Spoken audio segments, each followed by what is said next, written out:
حکم میں، اللہ کی کاریگری میں، اللہ کی تدبیر میں، اللہ کی بادشاہت میں، اللہ کی روزی رسانی میں اور اللہ کی خالقیت میں کوئی بھی شریک اور ساجی نہیں۔ اللہ تنہا ان سارے اعمال اور افعال کو انجام دے رہا ہے۔ آگے اللہ فرماتا ہے الا لہ الخلق والامر، اور سنو اللہ ہی کے لیے پیدا کرنا ہے اور حکم بھی دینا ہے، یعنی پیدا کرنے کا کام صرف اللہ کا۔ اس لیے اگر کوئی مسلمان یہ سمجھتا ہے کہ فلاں آدمی اولاد دینے والا ہے، دے سکتا ہے، یہ شرکی عقیدہ ہے، قرآن کی اس آیت کے خلاف ہے، توحید کے خلاف۔ توحید سمجھ نہیں رہا، اسی لیے میں کہہ رہا ہوں توحید سمجھنا سب سے پہلے ضروری ہے۔ پیدا کرنا کس کا کام؟ اللہ نے بتایا الا لہ الخلق والامر، کہ اسی کے لیے پیدا کرنا، پیدا کرنے کا کام اسی کا ہے، حکم دینے کا کام اسی کا ہے۔ دنیا میں جو کچھ ہو رہا ہے اسی کے حکم سے، اسی کے آرڈر سے ہو رہا ہے، اور کسی کا حکم دنیا میں نہیں چلتا ہے۔ تبارک اللہ، اللہ بابرکت ہے، رب العالمین، اور وہ سارے جہان کا رب ہے۔ اس آیت سے ہمیں توحید ربوبیت کا علم ہو رہا ہے، اس سے پتہ چل رہا ہے کہ تمام چیزوں کا خالق اور پیدا کرنے والا اللہ ہے۔ یہی تو توحید ربوبیت ہے۔ پیدا کس نے کیا؟ اللہ نے۔ اب آگے بتائیں گے کہ جو پیدا کرتا ہے اور پیدا کرنے والا ہے وہی عبادت کے لائق ہے اور کوئی عبادت کے لائق نہیں، کیونکہ پیدا ہی اسی نے کیا۔ تو جو پیدا کرتا ہے اور کرنے والا ہے اسی کی عبادت اور بندگی کی جائے گی۔ ایک آیت کو ہم نے دیکھ لیا، ایک دوسری آیت دیکھتے ہیں۔ اللہ رب العالمین سورہ زمر میں ارشاد فرماتا ہے اللہ خالق کل شیء وہو علی کل شیء وکیل، اللہ ہر چیز کا خالق ہے اور وہ تمام چیزوں پر نگہبان اور کارساز ہے۔ اللہ تمام چیزوں کا خالق ہے، یہ توحید ربوبیت ہے۔ یہ ہمارا عقیدہ ہو کہ کائنات میں جو بھی چیز ہے، ذرے سے لے کر بڑی سے بڑی مخلوقات تک، ان تمام چیزوں کا خالق یعنی پیدا کرنے والا اکیلا اللہ رب العالمین ہے۔ قرآن میں اللہ تعالیٰ نے ایک جگہ اور فرمایا، سورہ انعام آیت نمبر 102 میں، ذالکم اللہ ربکم لا الہ الا ہو خالق کل شیء فاعبدوہ وہو علی کل شیء وکیل۔ ذالکم اللہ ربکم، وہ تمہارا اللہ تمہارا رب ہے، وہی اللہ تمہارا رب ہے۔ جو اللہ ہے وہ تمہارا رب ہے، پروردگار ہے، پالنے والا ہے۔ لا الہ الا ہو، اس کے علاوہ کسی اور کی بندگی نہیں کی جائے گی۔ فاعبدوہ، خالق کل شیء، اور وہ ہر چیز کا پیدا کرنے والا ہے۔ فاعبدوہ، پس تم اسی کی بندگی کرو۔ یہ بڑا سمجھنے والا جملہ۔ اللہ نے فرمایا وہ ہر چیز کا پیدا کرنے والا ہے، تم اسی کی بندگی کرو۔ یہاں اس آیت سے معلوم ہو رہا ہے کہ توحید ربوبیت توحید الوہیت کے ساتھ مستلزم ہے، اس کو لازم ہے۔ کیسے؟ اللہ ہر چیز کا پیدا کرنے والا، اللہ خود بتا رہا ہے کہ اللہ ہر چیز کا پیدا کرنے والا ہے، پس تم اسی کی بندگی کرو۔ تو جب ہمیں یہ معلوم ہوا، ہم یہ قرار کر رہے ہیں کہ اللہ ساری چیزوں کا پیدا کرنے والا ہے، تو ہمیں یہ بھی تسلیم کرنا پڑے گا اللہ ہی عبادت کے لائق ہے، اور اللہ ایسا حکم بھی دے رہا ہے کہ وہ ہر چیز کا پیدا کرنے والا ہے، بس تم اسی کی بندگی کرو۔ تو توحید ربوبیت اور عبادت کا تعلق کس سے ہے؟ توحید الوہیت سے۔ تو توحید ربوبیت کا تعلق توحید الوہیت سے پیدا ہو رہا ہے۔ خالقیت، اللہ تخلیق میں اکیلا ہے، اکیلا پیدا کرنے والا ہے، تو اسی کی بندگی ہونی چاہیے، اور اللہ نے یہ حکم بھی دیا کہ تم اسی کی عبادت اور بندگی کرو۔ وہو علی کل شیء وکیل، اور وہ تمام چیزوں پر نگہبان اور کارساز ہے۔ آگے اللہ رب العالمین یہ بیان کرتا ہے، توحید ربوبیت میں یہ بات بھی شامل ہے کہ کائنات کے اندر جو بھی مخلوقات ہے، تمام مخلوق کو روزی دینے والا اللہ۔ ابھی تو میں نے جو دلیل دی ہے وہ پیدا کرنے کے تعلق سے کہ اللہ تعالیٰ ہی نے تمام چیزوں کو پیدا کیا۔ توحید ربوبیت میں یہ بھی چیز شامل ہے کہ تمام لوگوں کو، تمام جاندار کو، تمام مخلوق کو روزی دینے والا، فراہم کرنے والا صرف اور صرف اللہ رب العالمین۔ قرآن کی ایک دلیل دیکھتے ہیں، اللہ رب العالمین قرآن میں ارشاد فرماتا ہے وَمَا مِن دَابَّةٍ فِي الْأَرْضِ إِلَّا عَلَى اللَّهِ رِزْقُهَا وَيَعْلَمُ مُسْتَقَرَّهَا وَمُسْتَوْدَعَهَا كُلٌّ فِي كِتَابٍ مُبِينٍ۔ وَمَا مِن دَابَّةٍ فِي الْأَرْضِ، اور جو کچھ زمین میں جاندار ہے، دابہ کہتے ہیں جس کے اندر بھی جان ہے، جاندار، اور یہاں مخاطب انسان ہے، مخاطب انسان ہے کہ جتنے بھی انسان ہیں سب کو اللہ تعالیٰ روزی دے رہا ہے، جتنے بھی جاندار ہیں اس کو روزی دینے کا کام صرف اللہ رب العالمین کا۔ اللہ رب العالمین ہی روزی دینے والا۔ وما من دابۃ فی الارض الا اللہ الا علی اللہ رزقها، کہ جو کچھ بھی زمین میں جاندار ہیں ان تمام جاندار کی روزی اللہ کے ذمہ ہے۔ اب قرآن کی یہ آیت بہت سے لوگ پڑھتے ہیں لیکن یہاں توحید ڈھونڈ نہیں پاتے ہیں، انہیں توحید سمجھ میں نہیں آتی. سمجھتے یہ ہیں کہ روزی دینے والے داتا اور ہیں، غوث ہیں، خواجہ غریب نواز ہیں، اللہ کے نیک بندے ہیں، وہ اولیاء اللہ ہیں، وہ بھی روزی دیتے ہیں. جبکہ قرآن کی آیت ہمیں بتاتی ہے سورہ ہود کی آیت نمبر 6 کہ ہر مخلوق کی روزی دینے والا اکیلا اللہ رب العالمین ہے. آگے اللہ فرماتا ہے وَيَعْلَمُ مُسْتَقَرَّهَا وَمُسْتَوْدَعَهَا، اللہ رب العالمین جاندار کی یعنی انسان کے ٹھکانے کو جانتا ہے، جو جہاں رہتا سہتا ہے، اور جو اس کا مسکن ہے، اور جو اس کا مدفن ہے اللہ اسے بھی جانتا ہے. مستقر کہتے ہیں جہاں انسان سکونت اختیار کرتا ہے، مستودع کہتے ہیں جہاں انسان دفن ہوتا ہے، مرنے کے بعد اسے دفن کیا جاتا ہے. تو اللہ رب العالمین اس کے مسکن کو، جو اس کے رہائش گاہ ہوتی اللہ اسے بھی جانتا ہے، اور یہ کہاں دفن ہوگا، کہاں اسے موت آئے گی، کس سرزمین پر مرے گا، اللہ اس کو بھی جانتا ہے. کل فی کتاب مبین، اور یہ تمام چیزیں کتاب مبین میں، کھلی ہوئی کتاب میں درج ہیں، لکھی ہوئی ہیں. تو یہ کھلی ہوئی کتاب سے مراد لوح محفوظ ہے.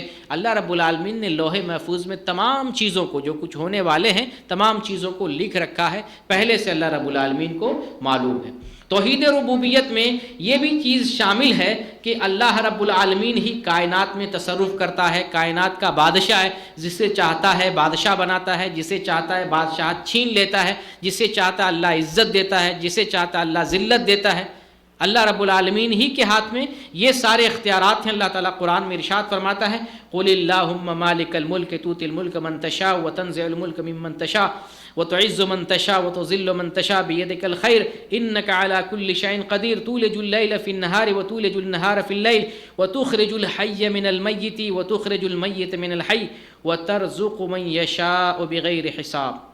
آپ کہہ دیجئے نبی، آپ کہیں، اللہ تعالیٰ نبی کو مخاطب ہو کر کے امت کو بتانے کے لیے کہہ رہا ہے کہ آپ امت کو بتائیں اے اللہ مالک الملک، جو بادشاہوں کا بادشاہ ہے، جو تمام جہانوں کا مالک ہے، تُؤْتِي الْمُلْكَ مَن تَشَاءُ، جسے تو چاہتا ہے بادشاہت عطا فرماتا ہے، جسے تو چاہتا ہے اس سے بادشاہت چھین لیتا ہے، جسے تو چاہتا ہے عزت دیتا ہے، جسے تو چاہتا ہے ذلت دیتا ہے. بِيَدِكَ الْخَيْرُ، تیرے ہی ہاتھ میں ساری بھلائی ہے، اور وہ ہر چیز پر قادر ہے، جو چاہے کر سکتا ہے. تعجب کی بات ہے ہم غیروں میں، اللہ کو چھوڑ کر دوسروں میں یہ تصرف مانتے ہیں کہ بابا صاحب جو چاہے کر سکتے ہیں. یہ اللہ کی صفت ہے، غیر اللہ کی صفت نہیں ہو سکتی. جب اللہ کے بارے میں یہ صفت آ گئی کہ اللہ جو چاہے کر سکتا ہے، قادر اللہ ہے، ہر ایک چیز پر قدرت رکھنے والا، اختیار رکھنے والا اللہ ہے، تو یہ صفت غیر اللہ کی نہیں ہو سکتی. غیر اللہ تو مجبور ہے، وہ تو پیدا کیا گیا ہے، اور جو پیدا ہوتا ہے وہ مجبور ہوتا ہے، مجبور محض ہوتا ہے، ضعیف اور ناتواں ہوتا ہے، کیونکہ اسے پیدا کیا گیا ہے.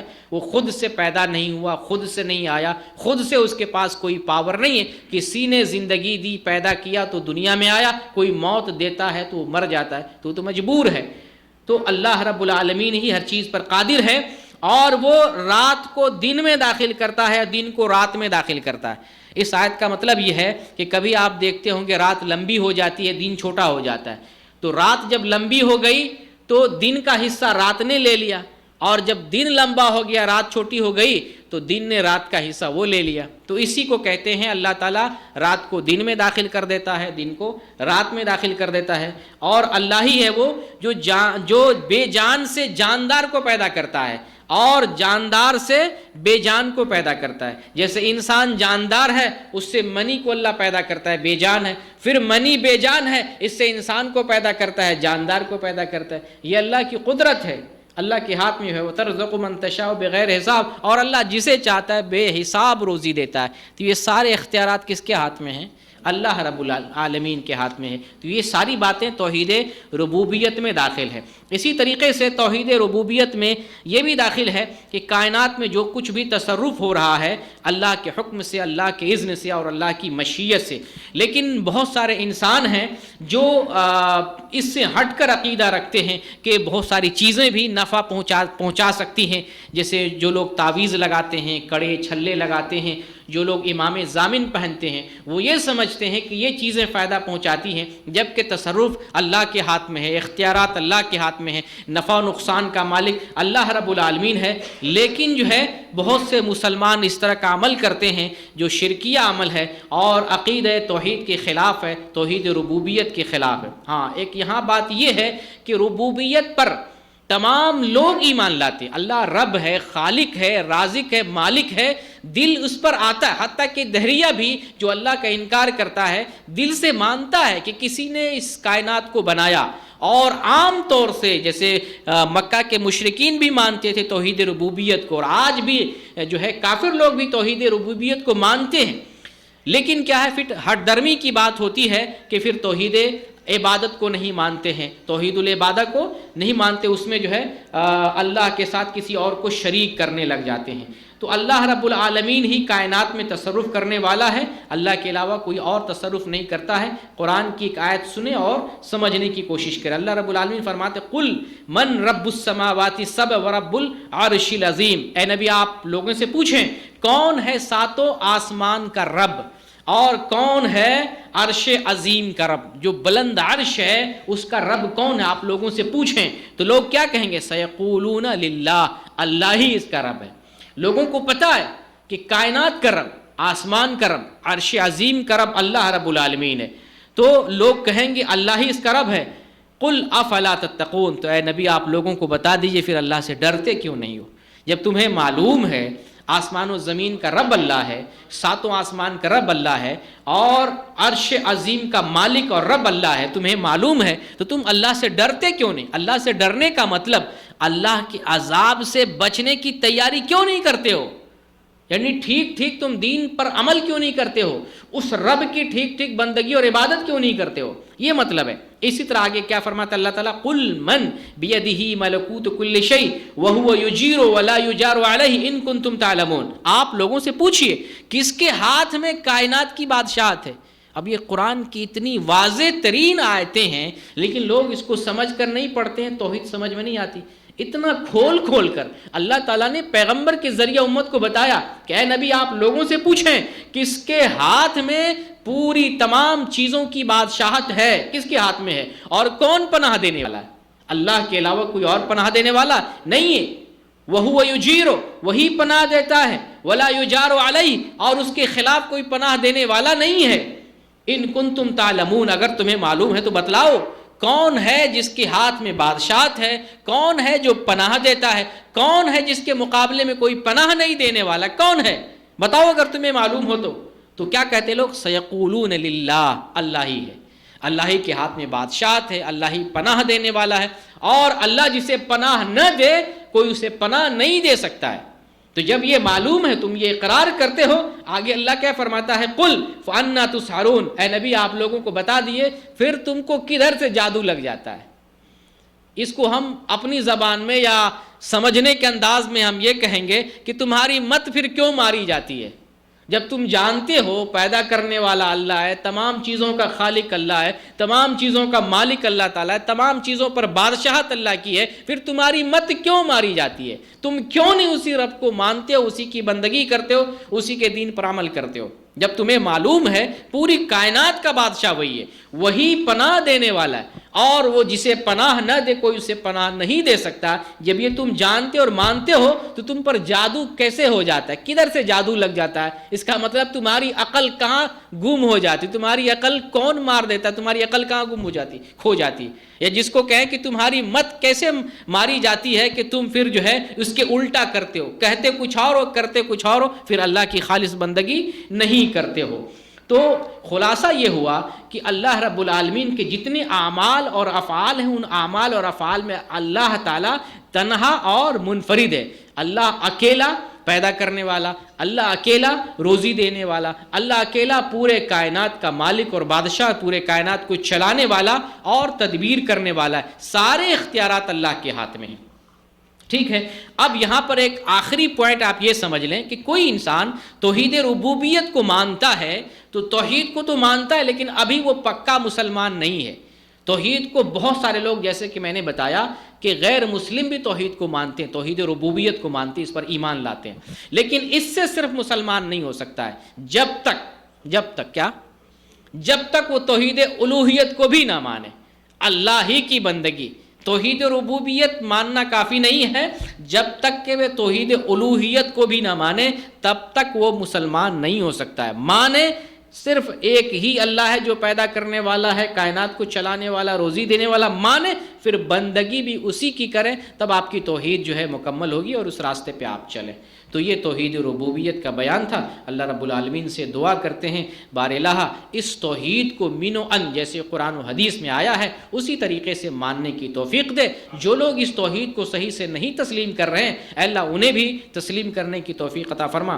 خاص طور سے دعا کرتے ہیں فلسطین کے مسلمانوں کے لیے، ان پر ظلم ہو رہا ہے، بے جا ظلم ہو رہا ہے، مارے جا رہے ہیں، اللہ تعالیٰ ان کی حفاظت فرما، ان کے مریضوں کی حفاظت فرما، ان کے جو مریض ہیں ان کو شفا یابی عطا فرما۔